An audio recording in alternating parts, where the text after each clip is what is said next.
देखिए भाई, जब पावर स्टार पवन सिंह की बारी आती है तो ट्रेंडिंग स्टार भी पीछे रह जाते हैं। जी हाँ दोस्तों, इसी के बारे में आपको हम इस वीडियो में बताएंगे, तो आप लोग इस वीडियो को अंत तक जरूर देखिएगा। और चैनल पे नए हैं या फिर अभी तक आपने हमारे चैनल को सब्सक्राइब नहीं किया है तो प्लीज़ आप हमारे चैनल को सब्सक्राइब जरूर कर लीजिएगा।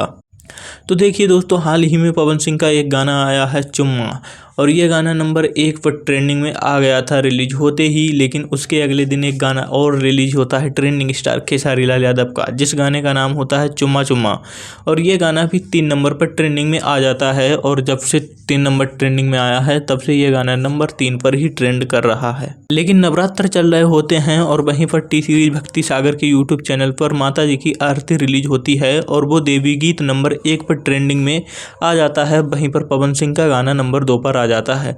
तो ट्रेंडिंग स्टार खेसारी लाल यादव के फैंस खुश हो जाते हैं कि पवन सिंह का गाना अब खेसारी लाल पीछे कर देंगे, लेकिन ऐसा कुछ भी नहीं हुआ है। ट्रेंडिंग का सेक्शन आज चेंज हो गया है और माता जी की आरती नंबर 2 पर आ गई है और पवन सिंह का गाना फिर से 1 नंबर पर आ गया है। और वहीं ट्रेंडिंग स्टार खेसारी लाल यादव का गाना अभी भी 3 नंबर पर ही है। और इतना ही नहीं, और थोड़ा नीचे आएंगे तो 10 नंबर पर पवन सिंह का एक पुराना देवी गीत ट्रेंड कर रहा है। जी हाँ दोस्तों, बेब म्यूजिक ने गाने को रीअपलोड किया है, जो कि एक विदाई गीत है।